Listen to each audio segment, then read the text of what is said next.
It's a big shift in BJP's Kashmir strategy. Party General Secretary and in charge of the state, Ram Madhav, says the government is ready to hold talks with every stakeholder to end the crisis in the valley. Madhav also says both the centre and the state were willing to hold talks with even separatists. The statement comes less than a week after separatist leadership announced that they would never oppose to sincere, meaningful and result-oriented dialogue with New Delhi. India slams Pakistan. The United Nations responding to Pakistan Prime Minister Shahid Khan Abbasi's demand for international investigation into the alleged atrocities in Kashmir. India says Pakistan is now terroristan. India's first secretary to the UN, in fact, Inam Gambhir, also takes a dig at the house of Osama and Mullah Omar for playing the victim card. Supreme Court talks tough against cow vigilantism, asserting that law and order is a state subject. The top court says state governments are obliged to provide compensation for the victims of violence over cow protection. Also asks all governments to amend the laws to incorporate the compensation clause. The government will do all it takes to bail out public sector banks from their current financial crisis, says Finance Minister Arun Jaitley amid talks of a big bank stimulus to revive growth. The FM admits that the high level of bad loans in the banking system is a big concern.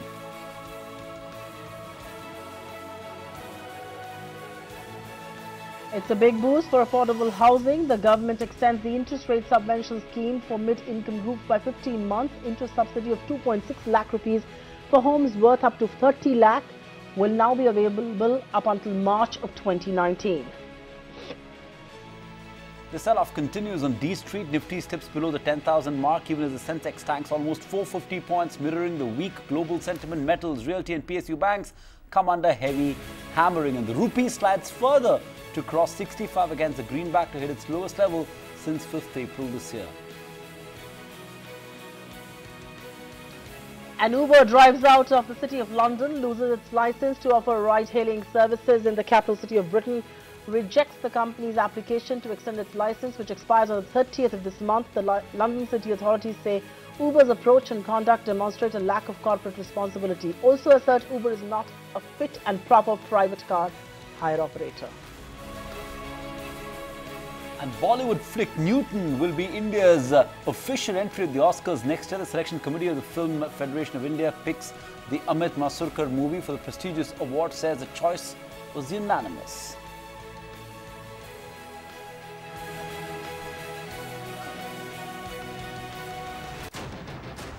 Those were the headlines at 9 p.m. Right here on ET Now, and time for the India development debate. The need for stimulus is now, and any delay will deny India an opportunity to grow. But the debate is endless on what should the nature of stimulus be, how big should the package be, and what will be its impact both on the fiscal math and on the inflation trajectory.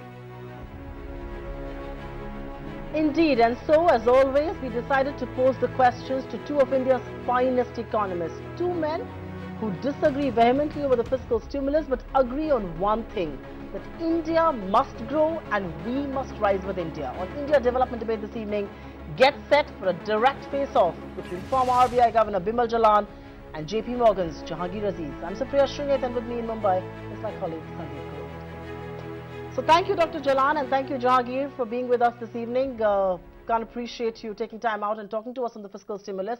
But let's begin with the moot question with you, Dr. Jalan. Looking at the big picture, do you believe a fiscal stimulus is perhaps now unavoidable? Is the economy really in dire need for a stimulus right now? We have to wait and watch, in the sense that there is always a cyclical downturn and there could be a structural downturn. I mean, we have to make a distinction, sorry to be sort of what you might say technical about it, is whether it is cyclical or structural. I mean, so we have to wait and see what the government is doing in terms of increasing investment, which has already been announced, in terms of implementation of projects, in terms of implementation of GST and so on. If all this works out, I have a feeling that in about, say, 6 months or 9 months, we would see the economy picking up again. Of that there is very little problem, yeah. Because all our potential is very high, without any doubt. Okay, our potential is very high. Let me bring in on board Jahangir Aziz. This is a power-packed panel, viewers. Dr. Bimal, Jalan, of course, the former RBI governor, and Jahangir Aziz, chief Asia economist of JP Morgan, and one of the finest, economists in all of Asia, joining in on the India development debate. I'm going to start.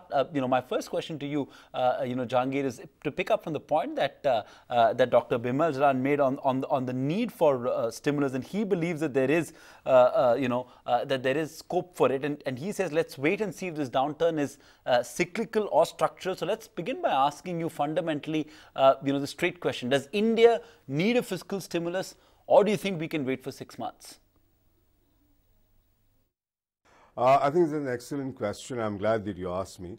So let's look at what's been happening over the last 3 years. The central government has been consolidating its budget, maybe not at a pace that many of us would have liked, but it has been consolidating its budget. The entire consolidation of the government has been completely offset by profligate state government spending. So if you look at the overall fiscal deficit, which is the right measure and not what the central government does, the overall fiscal deficit has not budged in the last 3 years from 7%. It has been 7% consistent, to outturn over the last 3 years. Now, the 7% of fiscal deficit needs to be seen in a context. So leave aside this last quarter of 5.7 growth rate, but look at the previous quarters and you average them. The average growth rate was probably around 7 to 8%. You might have quibbles with that number, CSO's numbers, but let's take the 7-8% growth rate on its face value. So we had an economy that was running at 7-8%. We had oil prices which over the last 3 years averaged probably around $40-45 a barrel. So at $40-45 a barrel and growth rate at about 7-8%, if you have a 7% of overall fiscal deficit, it would imply a massive amount of fiscal stimulus already in play in India. And that you can actually see in the GDP numbers, that the one variable that has been driving GDP growth rate over the last few years has been government consumption. So I would say that India already has a significant amount of fiscal stimulus in play. Fiscal policy, and I'm not blaming the central government, but overall fiscal policy remains loose. And so, you really have to question whether or not India should be adding more fiscal stimulus at this point in time. No, I get your point, and I get your point about the impact being delayed at least for another year, and I also get your point about the distinction that you're making between fiscal deficit of the center and the states. Refreshing to hear that, but look at growth rate, Jahangir, 5.7% for the first quarter. There are no jobs that we are creating. Investments is down to 27.5%, the best indicator being the gross fixed capital formation. If we don't give a booster shot now, the question is, when are we going to do that? In order for you to stimulate an economy in the next 2-3 quarters, there are very few options that the government has, even if the government wants to increase fiscal spending. So let's look at the options. So suppose the government actually does this by public expenditure, which is, near godliness in India at this point in time. And no one can even question anything about public capital spending. But let's take what it means.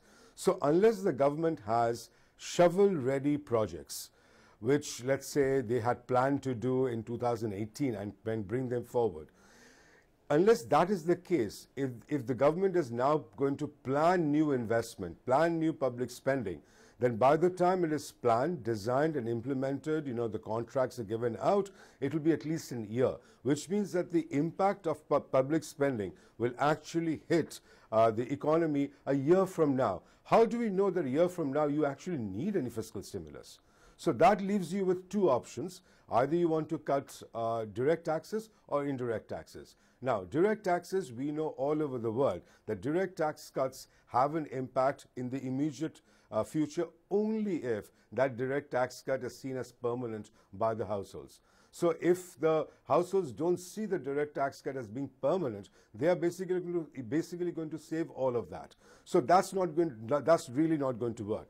So you're down to just one option, which is indirect taxes. But you just had a GST, where you went through this massive restructuring of indirect taxes, and you can't now say, it's not even been a few months of implementation of the GST. You can't turn around and say, okay, fine, now I'm going to change the tax rates of GST. It has a GST council. By the time that is negotiated, you're probably looking at next year. So really the only option that the government has is to cut excise duties on petroleum. Okay, excise duty on petroleum, that needs to be cut. That's the only avenue where the government says, Jahangir, Aziz. Dr. Jalan, let me come to you. Stimulus will mean additional spending. So do you think the government is doing the right thing by creating fiscal space for stimulus? Our own estimate is that they're likely to breach the fiscal deficit target for this financial year. Do you think the government is doing the right thing there? No, I think we should. I mean, in the sense that in terms of, there are two high priorities. One is implementation of projects. For that, the fiscal provisions have already been made for the projects which are on the ground. The second part, which is equally important, is that we should be willing to have a higher fiscal deficit than is planned, 3.2% instead of 3.2% so far as the country is concerned, given the fact that we have inflation which is low, given the fact that we essentially have all the, what you might say, fundamentals of factors of production which are in our favor. Even with a decline in investment rate, we still have an investment rate of about 27% or so, and we have enough capital, we have enough corporates and so on. So what I am trying to say is that we should not, I mean, there is a target, yes, I mean, in the FRBM, and we have set it 3.2%, and which is absolutely fine so far as next year is concerned. But in case we can do expenditure not on the administrative part, not on subsidies, but on investment, and there the main problem is implementation, and say the fiscal deficit goes up from 3.2 to 3.4%, we should be willing to accept it. Okay, yet another top economist throwing their weight behind stimulus for growth. So, Dr. Bimal Jalan, former RBI governor, says don't obsess over the 3.2% fiscal deficit number. The economy needs stimulus. Jahangir, don't you find merit in Dr. Jalan's argument that the deficit can be allowed to expand if it's being put to good investments? You're not using that to fund subsidies or in wasteful expenditure, but in more investments. What worries you so much about a slightly higher deficit number? Why are you being a fiscal hawk? Go back 30, 40 years of India's history, fiscal history, right? India has never had a good experience with fiscal stimulus. The 91-92 debt crisis was balance of payments crisis was created by profligate spending prior to that. The 91-92 crisis was created by profligate fiscal spending. The 2013 near crisis was also created by very loose fiscal policy. In India, we always managed to provide stimulus. We never ever managed to withdraw it, in particular withdraw it in time. So my concern with fiscal policy in India is that fiscal stimulus in India has almost always ended up in tears sooner or later when it has been applied in any measurable dose. Okay, so you continue to be the fiscal hawk. Dr. Jalan, as the former RBI governor, believes it's all right to breach the deficit if you put it to good use. We'll let the debate on fiscal deficit rest there. But let me turn focus, and I buy your earlier point that you made, Jahangir, on reducing excise on petroleum, and that could be a revenue resource. But what about divestment? I mean, that's a sitting duck. Why has the government been so slow on it? Isn't stake sale an easy option? Look at Suti. The government has about 60,000 crore worth of stake in blue chips there. What is it waiting for? Why has the government not leveraged robust markets like the private sector companies have? I mean, why not divest and raise revenue? So, I mean, that's a great question. You can divest, you can create that fiscal space by divestment. But remember, divestment is a selling of assets. That is not really going to boost the economy because that is going to get swapped by one asset from the public sector by the private sector. So that's one problem with it. The second problem with it is that do we really have ready people with ready cash willing to buy into Indian IPOs at this point in time? I doubt that. So I think, divestment is the right thing to do. Divestment should have been done, but it needs to be done in a manner that is long-term, that is medium, that is planned well ahead in time. You can't simply come and say, look, I need the money right now, let's go and divest right now. That's not the way in which divestment happens. Okay, I get that point. I get the point about divestment being a more long-term thing. You just can't come to the market and say, I need money, and so I'm going to start selling stake. But Dr. Jalan, won't you urge and expect the government to get out of non-core businesses? Okay, let's not talk about divestment, but let's talk about businesses that the government has no business to be in. Hotels, airlines. I mean, why is the government in these loss-making ventures when it can actually easily sell and raise good money? No, that's a long run issue. So I don't think we should associate it with the current situation. You see what I mean? I mean, they were loss making earlier, they are loss making now. So that is a more, that's an issue which is a policy issue, and we have to then look at the employment part, we have to look at what delivery of those services to the people. I mean, if you have a loss making public agency which is delivering goods and services to the people, I mean, then that is a different point altogether. I mean, in rural areas or in remote areas and so on. So what I am trying to say is that this is not the highest priority just now. Right. Dr. Jalan, now let me shift focus away from, strategic stake sale and, turn focus on an issue that, you probably are best positioned to talk on. Now, we all know stimulus will be inflationary. It will have a repercussion on interest rates, especially given the fact that RBI is now in inflation targeting regime. So do you believe India can afford higher inflation and higher rates that could be a fallout of a stimulus package? No, but at the moment, I mean, we are in a very fortunate position. Inflation is low. So supposing inflation increases by 1 percentage point, supposing, and that's an exaggerated sort of response, but supposing even if it increases by 8%, I mean, then we are still in 4%, 5% zone, which is the inflation targeting framework of the government. I mean, so there is no particular problem on that score, as you can see. So what as interest rates are concerned, I mean, 0.5% or I mean, I don't mind, 0.25, 0.5% if interest rates have to be increased by that amount. It doesn't matter. You heard then, this is a former RBI governor building a case who says that, insists that inflation is well within the comfort level of the RBI, and even if it rises marginally, it will be within the target range that the RBI is committed to. Does that argument cut ice with you? Look, as I said, I mean, depends on what you're going to do with that spending, right? So suppose you do not increase spending by the government, right? Instead, you cut excise taxes on petroleum. That actually will bring down inflation over the next 3-9 months before things stabilizes. So it depends on exactly what is it that you're planning to do and how you're doing it. In this case, if you cut down excise taxes, it is disinflationary. It brings down inflation. It therefore also creates a space for RBI to cut rates, which is therefore there is a multiplier effect of bringing down excise duties on oil down to $55 barrel equivalent rather than where it's sitting right now, which is about $75, $80 a barrel. Dr. Jalan, I do want to pick your brains on something that you've been in the thick of things with, and that's currency, especially given the pain that exporters are in. We've had the CII today make a pitch to depreciate the rupee. Do you see a merit in that argument whatsoever? No. I mean, naturally, I mean, we have managed exchange rate. You see, what I mean is that we have always said that we don't have free or fixed exchange rate. I mean, we have not fully free, fully fixed. So we have a managed exchange rate system.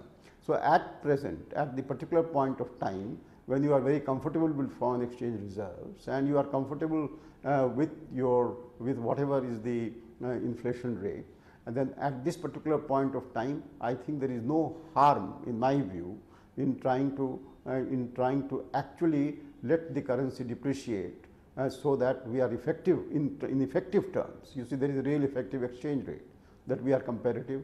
We can increase exports, which will increase jobs, and which will reduce trade deficit. So I think taking everything into account, I mean, there are always trade-offs, in making policy, and you can have a trade-off, and you can say that, look, I mean, we are depreciating, and depreciation is a bad word, which is true. But whether the rupee should be 64 or 66, that's not an issue, to my mind. All right, that's not an issue to your mind, but what's your sense, Jahangir? Is allowing the currency to depreciate in a bid to boost exports an option perhaps worth considering, because too much has been written and said about how the rupee is far too strong for the comfort of India's exporters? Very little of India's exports, maybe textiles a bit, gems and jewelry a bit, maybe even pharmaceuticals a bit, depend upon, exchange rate fluctuations, and that has been badly hit. I will concede that. But suppose we take the argument that people are making, well, let's undervalue the currency by intervening by the RBI by cutting rates.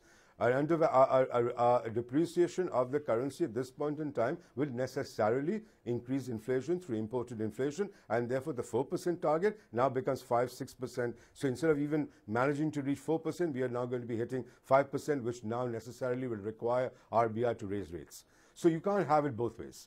You can't tell me that I'm going to have a depreciated currency and that is now magically not going to filter into inflation and everything will be hunky-dory. We will have to pay a price for undervaluing the currency, and the price that you pay for undervalued currency is higher inflation.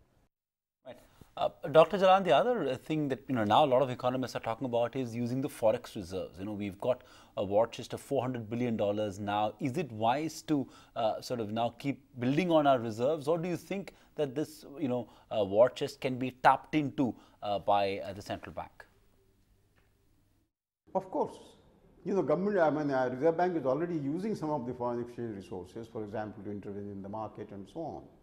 And I believe that at the present point of time, when we need, the foreign exchange reserves quantity per se is not the most important policy issue so far as we are concerned. It's a very good thing that they are high, and that gives us the sort of freedom, as I said, of doing what we want to do in terms of increasing India's investment abroad, or in increasing in India's industrial sector, or providing more foreign exchange to India's industrial sector and so on. So that's a great strength, or to import raw materials or import other products that we need for our country. So I would not put any great emphasis on this foreign exchange part. I mean, it's a good thing, it's a positive thing, and we should be happy that we have it, and this gives us the freedom to use this foreign exchange for whatever we want to accomplish in terms of policy objectives. Okay, we should use this foreign exchange to achieve some policy objectives, says Dr. Jalan. Do you agree with that view, Jahangir? Aziz? Is there a case to tap into our forex reserves that just crossed $400 billion last week? I will just point out to anyone who says that to go back and look at what happened to China since 2015. 4 trillion was China's forex exchange reserves. By any measure, that should have been much more than enough to defend the currency. The currency fell by 10% and they lost $1 trillion over 13 months. So anyone who says that let's start using our foreign exchange for this purpose or that purpose, or let's put it to more productive uses, essentially is not seeing anything around them. Look, we've gone through this debate back in the 2007 and 8, where we had the similar kind of thing, let's have a sovereign wealth fund and do all of these things. Look, foreign exchange reserves is meant to be liquid. It needs to be invested in things which can be withdrawn almost immediately. And that is what it should be used for. It should not be used for anything that is illiquid, any kind of innovative thinking about foreign exchange reserves. As I said, one only has to look at what has happened to China, which had $4 trillion, 10 times more reserves, and lost $1 trillion in just 13 months. All right, $1 trillion gone, and I think that's one has to be taking note of that. But Dr. Jalan, the other part of this entire stimulus package that we've been talking about and reporting on ET now is boosting India's public sector banks via bank recapitalization. My direct question really is that the government seems to be of the view that it's now necessary. It's had a change of heart, and I will agree with you there. But at a time when 70,000 crore rupees is required, is 35 to 40,000 crore rupee really going to move the needle? No, I wouldn't say that the moving of the needle depends on one or the two things. You see, moving of the needle depends on whether your watch is running. You see what I mean? And therefore, all the matters that you have said, they have to be handled. NPAs, very important. The government has already, started with trying to handle that part. Then insolvency, bankruptcy, all those have to be introduced. And then of course, so far as the banking system is concerned, if NPAs are reduced and all these things are reduced, then you would have much larger capacity to lend. But that would depend on the demand for credit, and that we have already discussed. So it's all integrated, what you might say, policy perspective that you have to take into account. The only point that I want to make is, in all these respects, India has a very strong position today than was, say, the case 20 years ago or 15 years ago even. That we have the foreign exchange resources, we have low inflation, we have very good corporate sector which is buying companies abroad and which is doing well, and we have public sector agencies which can disinvest. The government has taken a very strong, very positive action from that point of view. So all this is very, we have all the resources, all the inputs, all the factors of production to be able to increase growth with inflation which is under management, or which is under sort of whatever targeted inflation rates are. And that and so far as exchange rate is concerned, that's also very comfortable.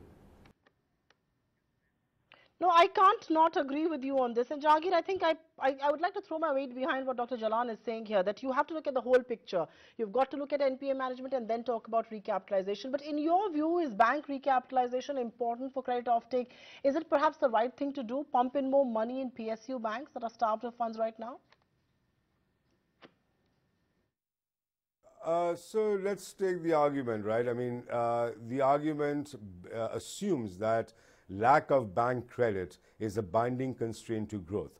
Now, suppose that was true, then what we should have seen is that credit growth going down and interest rate going up. Why? Because the supply of bank credit is constrained, there is enough demand, so bank credit is falling because there is no supply, and people are willing to pay higher and higher price, i.e. higher and higher interest for getting that resource that is becoming smaller and smaller.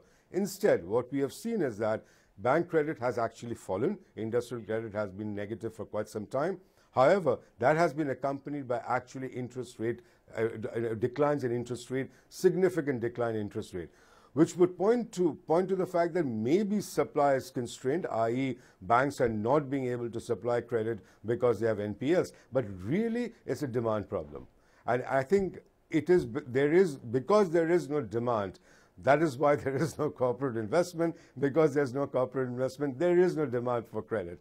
So I think one has to look at which is the binding constraint. Is it supply side or is it demand side? And even though there are NPL problems, etc., I'm not saying that NPL problems should not be addressed. It should be addressed. All I'm saying is that at this point, at this current juncture, you can recap the banks, you can increase the supply of credit, but if there is no demand for credit, which is where the problem lies, I don't think that is actually going to help in boosting growth in any manner.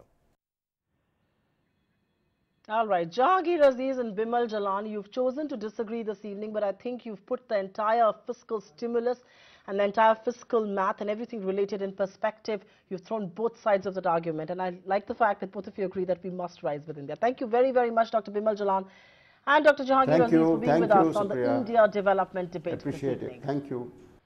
All right, time for a quick breather here on the India development debate. But up next on the show, the big bank bailout. Is the government's PSU recap plan going to kickstart the activity in the banking system? We'll be joined by Maithili Busturmat, SK Ghosh and TT Ram Mohan joining us in just a few minutes on the India development debate. Keep it with ET now.